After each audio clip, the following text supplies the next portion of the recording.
Так, вроде работает. Я ничего не вижу, потому что солнце светит.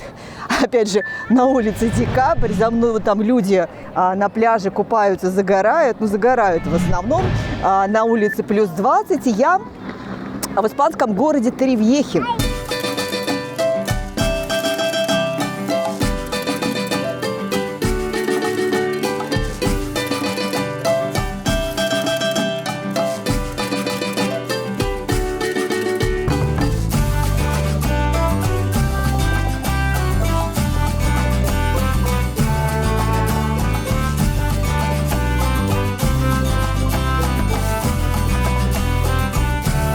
Торревьеху еще называют русской столицей Испании.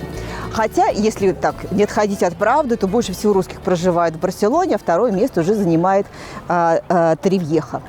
На самом деле в Торревьехе вот коренных испанцев 30-40%, все остальное иностранцы. Иностранцы очень любят этот городок, и, в общем, я сейчас понимаю, почему. В нем много своих прелестей.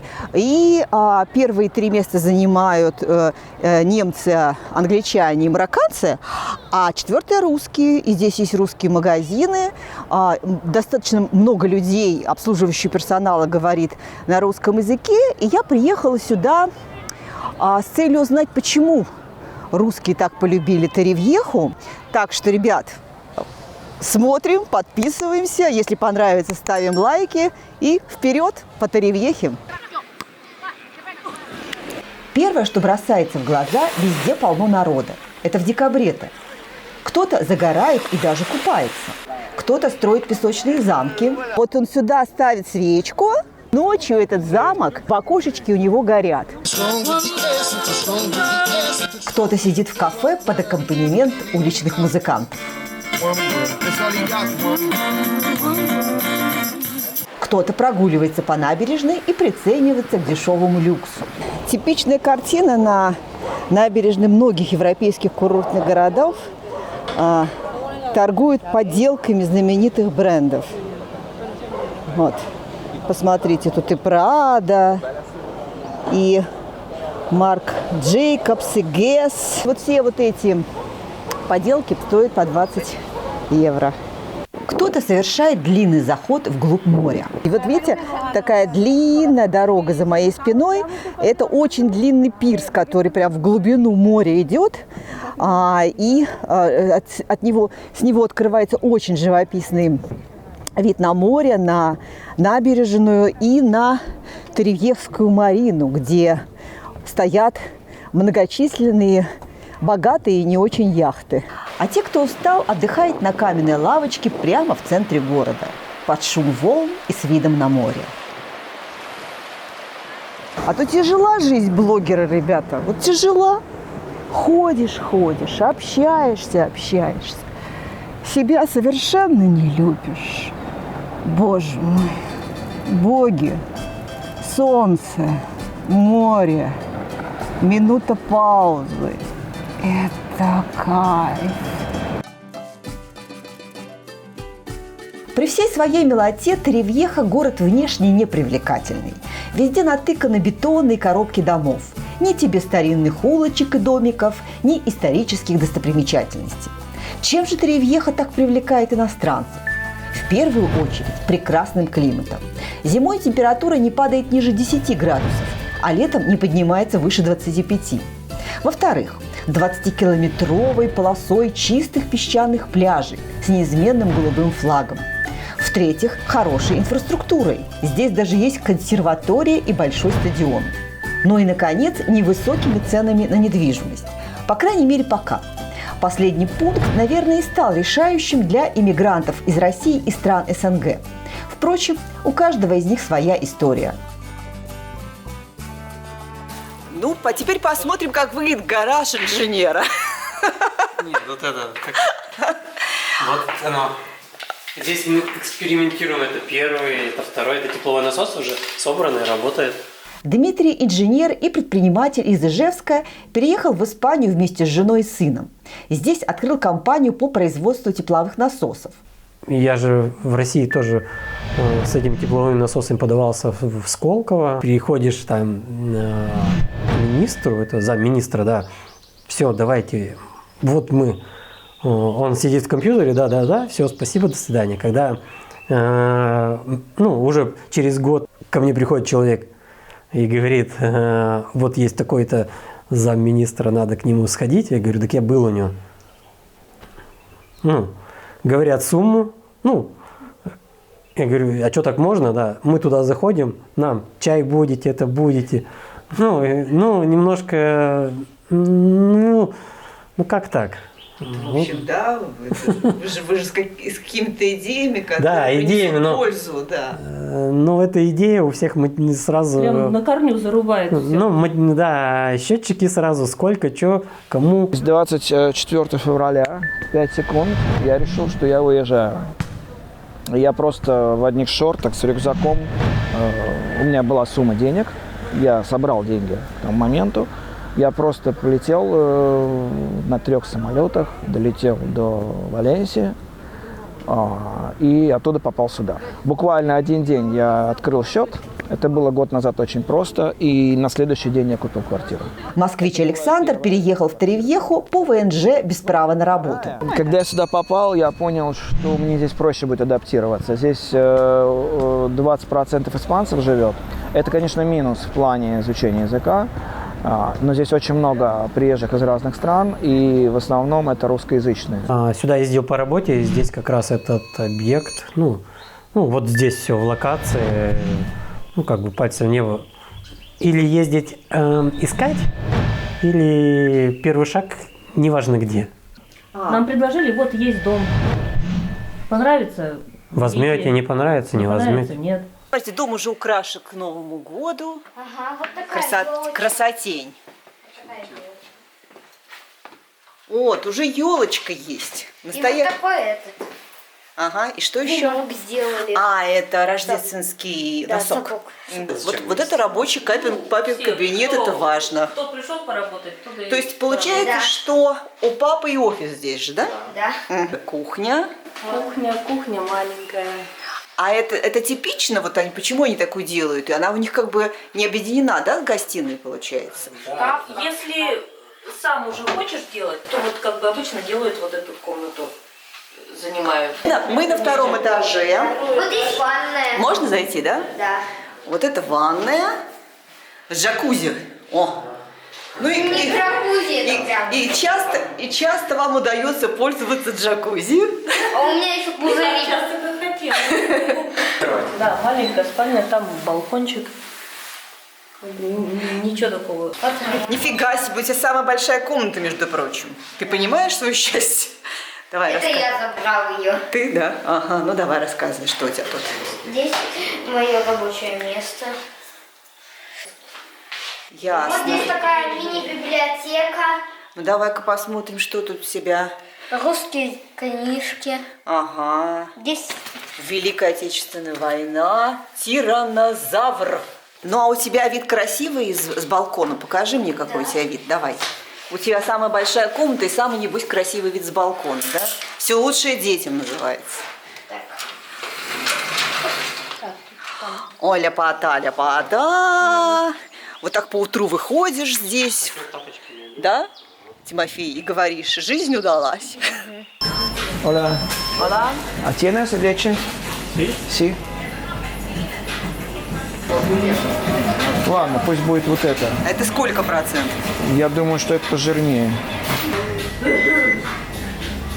Gracias, hasta luego. Спасибо. А он говорил по-русски. Говорит спасибо, да.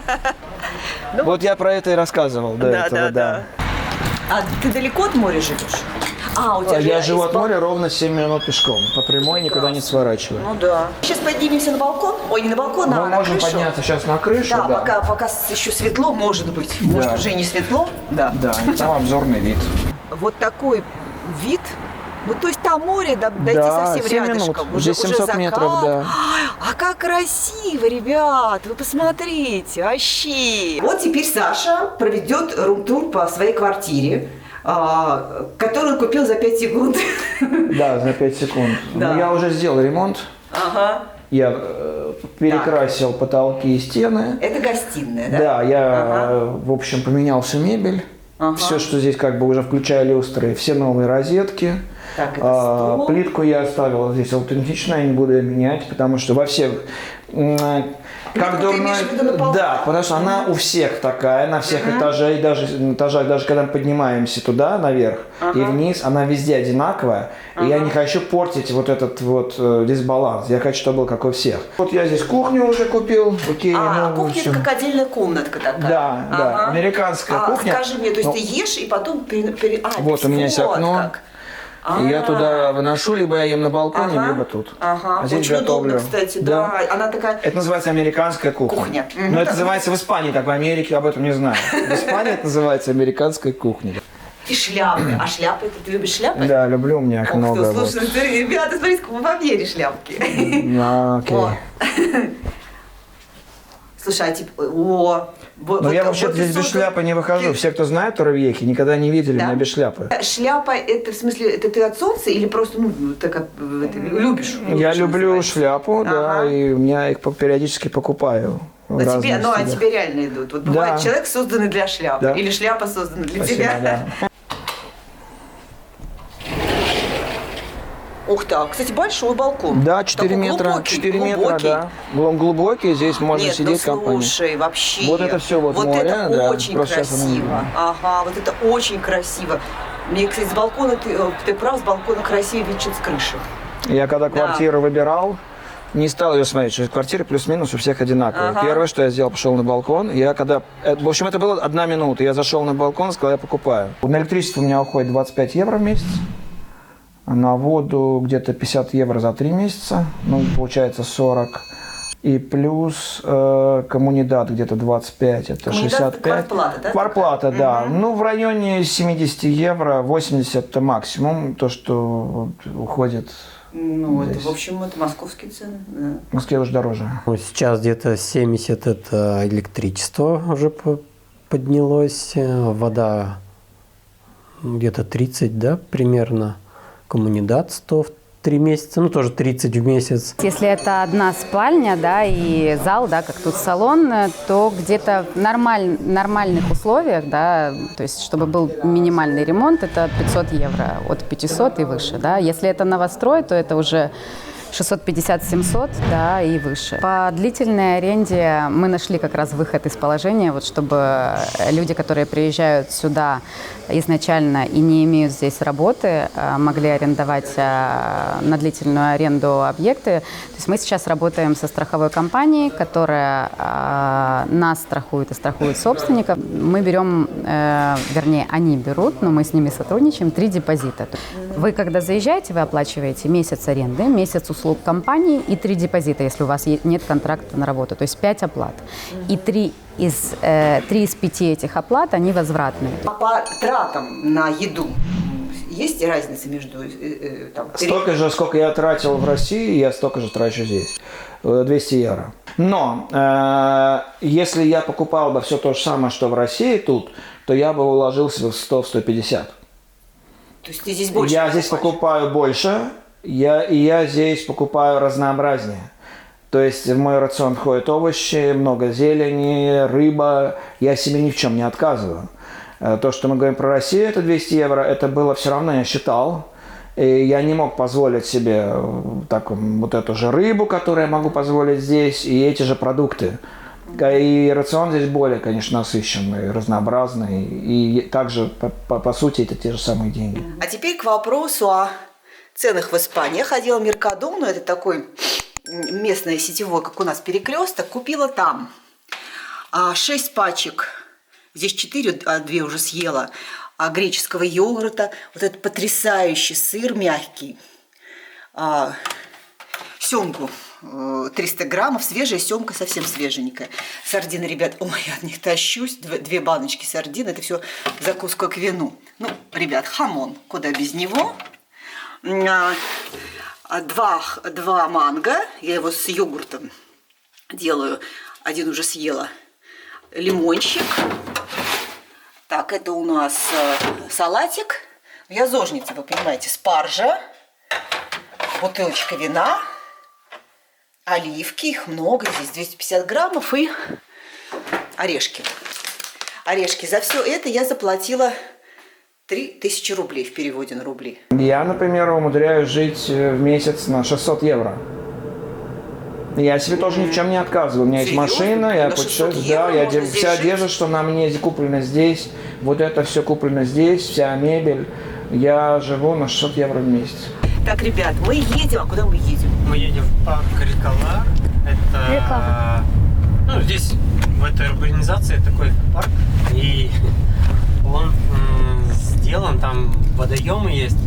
И эти водоемы сделаны из очистных сооружений. Прямо. А, это ваша Да, тема. это наша тема. Просто как они используют эту воду и как это все здесь организовано.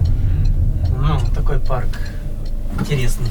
А пока мы посмотрим на урбанизацию, сколько здесь живет людей? Ну, вообще по всем где-то 30 тысяч, если говорят. И вот тут такие либо таунхаусы, либо частные дома, то есть это не такое новое место, я так понимаю, ну сравнительно новое. В 70-х годах. Городок-то новый. Такой, знаете, это благополучный пригород. Ну вот так он должен выглядеть.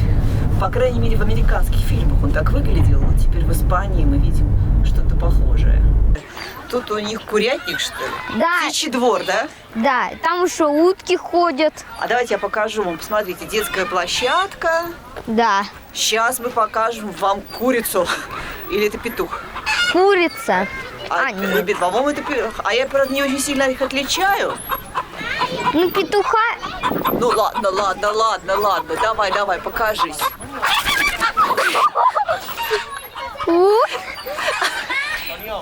Знакомство не состоялось. Да. Мы уже вечером сюда пришли, уже закат, видите, небо такое красное, облака красные. Очень красивое, живописное место. Вот, и сова. Вот. А вот здесь Сова и книги. орел. Здесь, это что? Можно книги взять, почитать. Мы в какой-то парк отнесли тоже книгу. То есть это вот человек, который прочитал книгу, приносит сюда, кладет ее, да? И любой желающий может взять, почитать. Да, ребят, такой запах стоит очень пряный. Мы пока не можем понять, что это за запах. Может, кардамон, может быть, что там он еще. Кориандр тоже дает. Да. Кстати, кориандр похож. Может быть. Да. Пойдем, вот там дорожка. И вот небольшая урбанизация в 30 тысяч человек и огромный, просто какой-то безразмерный парк. Если сравнивать жизнь в Ижевске и жизнь в Испании, сильно отличается твоя жизнь? Сильно. Чем? Тем, что, во-первых, здесь без снега. Ага. То, что температура вот до такой степени не доходит. Скинули Наташе погоду в Ижевске. Какая там? Минус 49. Минус 49, а здесь было плюс 20 летом, в смысле днем, но сейчас немножко попрохладнее, но все равно, видите. Такие рамки не влазят. В общем, ребята, мастер-класс от Саши. Как готовить, как называется испанский кофе? Кортадо, да? А мы снимаем? Да. Да, кортадо. Это как у итальянцев есть мачато, или макьято. А у испанцев кортадо. Там небольшая разница в приготовлении. Вот.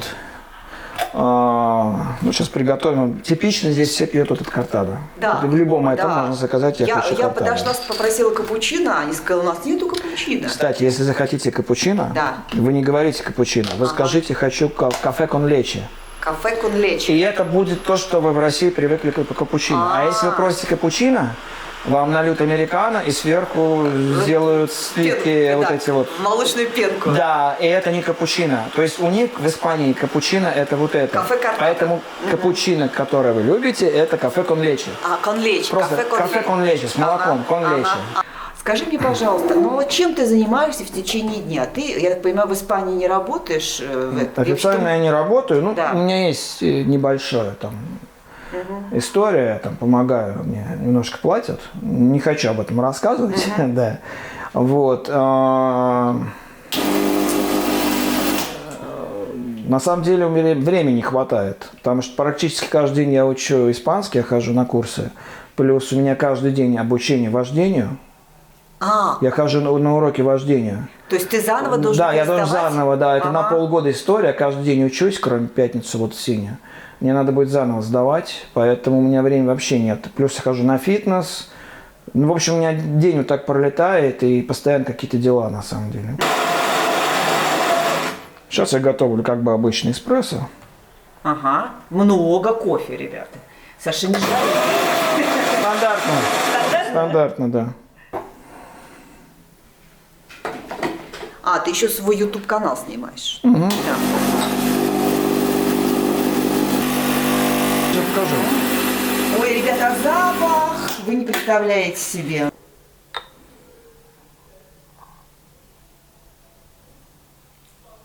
Это обычно сделаем.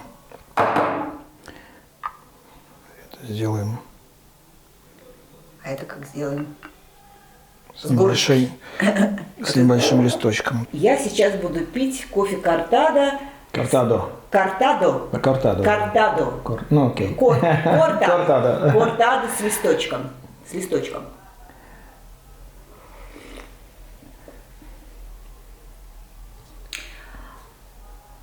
Хороший кофе. Вы были в Италии?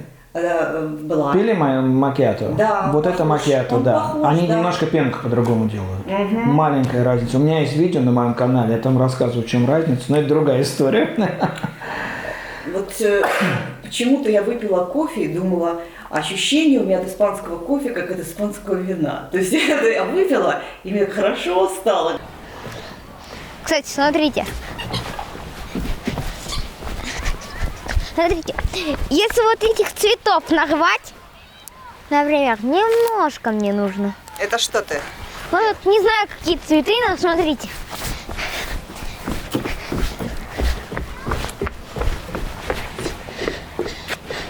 Смотрите. Это ты кормить рыб? А, птичек?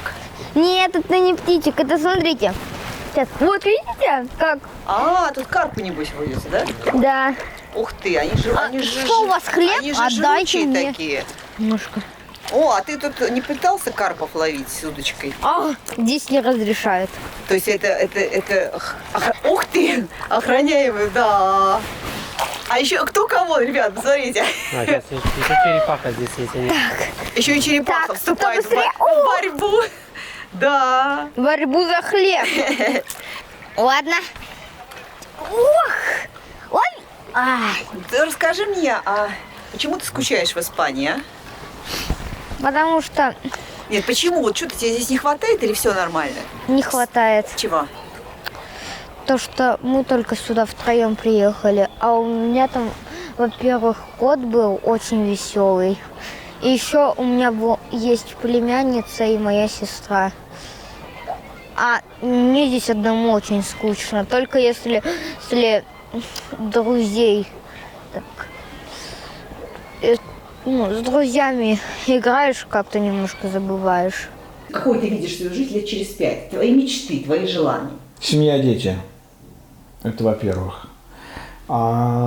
Вижу ли я ее в Торревьехе?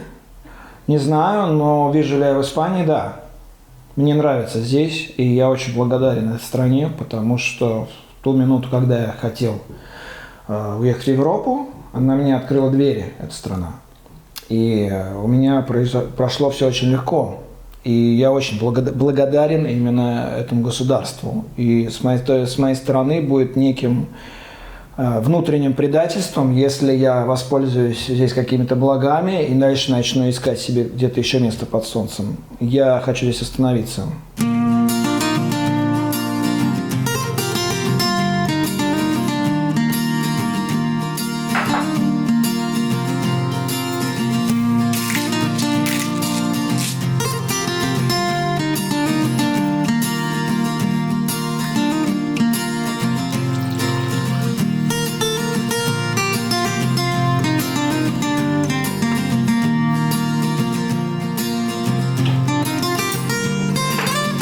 Прощальный ужин в Торревьехе я решила сделать на своем замечательном балкончике. Чем глубже дальше я путешествую по Испании, вот каждый город мне нравится все больше и больше. Мне очень понравилась Валенсия. Аликанте мне понравилось больше, чем Валенсия. Самое удивительное, что Торревьеха мне понравилось больше, чем Валенсия. И я пыталась как-то себя понять, потому что я эстет, я люблю красивые города, люблю красивые улицы. Ну, конечно, Валенсия, она с Торревьехой вообще ни в какое сравнение не всходит, потому что Валенсия – это прекрасные, красивейшие дома, старинный исторический город. И Торревьеха чисто такой курортный, домашний, хоть в тапочках выходи. Но я себя поймала на мысли, что атмосфера иногда важнее, чем красота. Вот атмосфера Торревьехи расслабляет, затягивает, и здесь клево, ребят. Я, наверное, впервые за это путешествие просто расслабилась. Мне здесь очень хорошо. Здесь какой-то прекрасный климат, не жаркий, всегда ветерок такой легкий, приятный. Здесь такой расслабон. Все говорят про то, что Торревьеха грязно. Ну, есть. Но вот совершенно это мимо меня проходит. Поэтому мне очень нравится Торревьеха. И я считаю, вот для тех людей, которым нужна какая-то душевность, чтобы вот прийти, например, в автосервис и не встретить официальную улыбку, а встретить своего приятеля и с ним о жизни поговорить. И так касается всех сервисов. Там и кафешки, и рестораны, и магазинчики, и мясные лавки. Здесь все друг друга знают, все друг с другом общаются. И в то же время в Торревьехе прекрасная инфраструктура. То есть здесь очень комфортно живет. Здесь есть все, да, там автосервисы, большие магазины. Самая большая Меркадона, это продуктовая сеть испанская, типа нашего перекрестка, на Коста-Бланка. То есть вот сейчас Торревьеха она занимает первое место в моем сердце. Ну а дальше посмотрим. У меня впереди путешествие в Малагу, такой своеобразный челлендж, потому что я поеду 7 часов, ребят, 7 часов на автобусе. Я никогда столько на автобусе не ездила, но это такой единственный недорогой путь, потому что из Аликанте, то есть мне нужно было до Торревьехи доехать в Аликанте на автобусе, а потом из Аликанте каким-то образом попасть в Малагу. Я могла попасть либо через Мадрид, через железную дорогу, такой прямого пути нет, либо через автобус. В общем, я выбрала автобус, поэтому история с Торревьехой заканчивается. Ребят, я очень благодарна вам, если вы поставите лайк, что-то напишите, потому что, ну, реально, это такой долгий евротур, который стоит мне таких больших сил, денег и прочего. И если вы поставите лайк, как вот эквивалент слова «спасибо», будет здорово очень. И это вдохновляет, это хочется еще что-то такое интересненькое рассказывать, делать и встречать интересных людей и записывать с ними истории. Так что я с вами прощаюсь ненадолго. Следом у нас следует Малага. Ну и много всего интересного. Целую, ваша Юля.